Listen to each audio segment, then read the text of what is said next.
Comissão de Assuntos Econômicos do Senado deve concluir nos próximos dias a votação do projeto importante que desonera a folha de pagamento. Tem mais de Brasília agora com Rafael Procópio.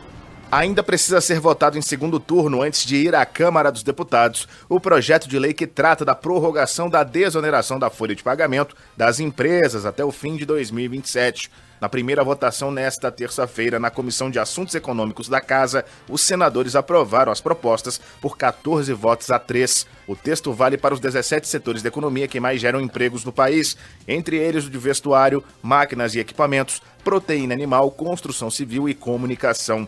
A proposta permite que as empresas substituam a contribuição previdenciária, que é de cerca de 20%, sobre os salários dos empregados, por uma alíquota sobre a receita bruta, que pode variar entre 1% e 4,5%.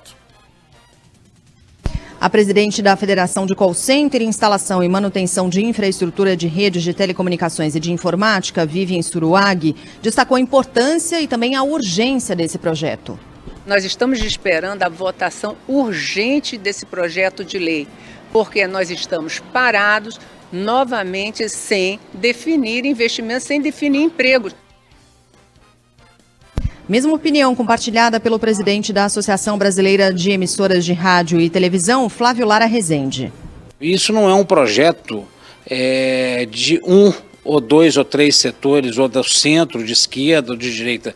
Isso é um projeto do Brasil, isso é um projeto extremamente positivo para o brasileiro. A manutenção de emprego e a possibilidade de que as empresas possam fazer algum investimento ainda esse ano, é muito importante a aprovação dessa desoneração.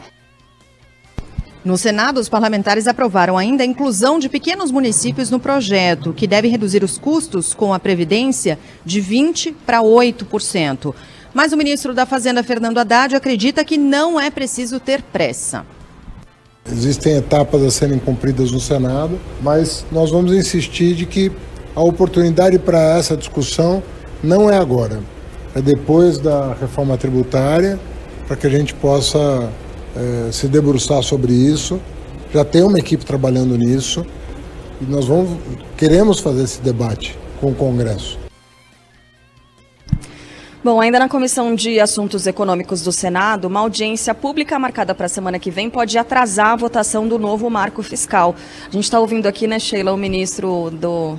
A gente tem mania de falar ministro da Economia ainda não. O ministro da Fazenda, voltou a ser ministro da Fazenda, falando sobre a votação da reforma tributária, e sempre que a gente ouve isso, rola aqui uma dúvida na cabeça. Será que vai sair? Será que sai dessa vez? Bom, mas aí falando sobre esse novo marco fiscal, o debate está agendado para terça-feira, vai contar com ao menos 6 convidados, o que irritou o relator da proposta, Omar Aziz. A ideia foi dos senadores Rogério Marinho, do PL, e Isalci Lucas, do PSDB, ambos de oposição, né, ao governo Lula. Com a audiência e a apresentação, a votação do texto, que ocorreria na terça, pode ser adiada para quinta-feira, no dia 22. O novo marco fiscal já foi aprovado pela Câmara e a expectativa é de que seja votado no Senado até o fim do mês. Agora, rapidinho aqui, Megali e Carla, juntando esses assuntos, o marco fiscal com da reforma tributária e também sobre esse projeto que trata da desoneração... Desligou meu mic? Ah, voltou.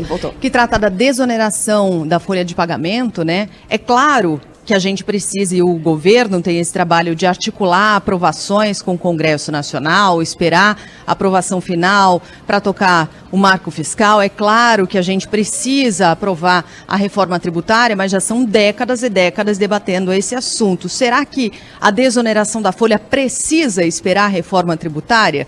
Porque se for isso, o histórico nos mostra que a reforma tributária demanda muito tempo para uma aprovação. Bom seria se todas as discussões tributárias estivessem lá dentro de uma reforma única. Mas, de repente, para segurar emprego, para você conseguir baratear a criação de novas vagas, baratear os custos que hoje há para as empresas para manutenção de empregos, talvez você não precise de uma reforma ampla para simplesmente aprovar esse projeto que pode ajudar. Ajuda, de um lado, quem emprega e ajuda do outro também o próprio funcionário, que pode ficar com um pouco mais de dinheiro. Ontem, no Band News TV, teve um fórum tratando sobre indústria, e esse foi um dos assuntos tratados durante o fórum.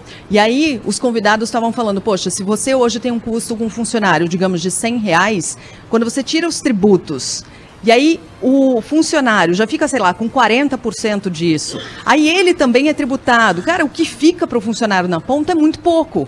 né? É muito pouco em relação à entrega dele para o trabalho e do outro lado, na outra ponta, o empresário também, que paga muito pela manutenção dessa vaga, né? Dessa pessoa que trabalha. Então, assim, talvez não seja o caso mesmo de esperar uma reforma tributária ampla, que possivelmente vai demorar, talvez passe rápido na Câmara. Talvez a expectativa do governo é essa, de até o meio do ano conseguir aprovar na Câmara. Mas tem toda a discussão no Senado, daí altera texto, volta, votação. A gente sabe como funciona a coisa, né? Então, talvez... meio do ano é daqui a 2 semanas. Pois é, exatamente. Já entra aí o recesso. É recesso de julho. Exatamente. A gente já está na época de festa junina. Então, a toque de caixa não vai passar uma reforma tão complexa exatamente. Então, talvez fosse o caso mesmo de tratar separadamente a questão da desoneração da folha de pagamento.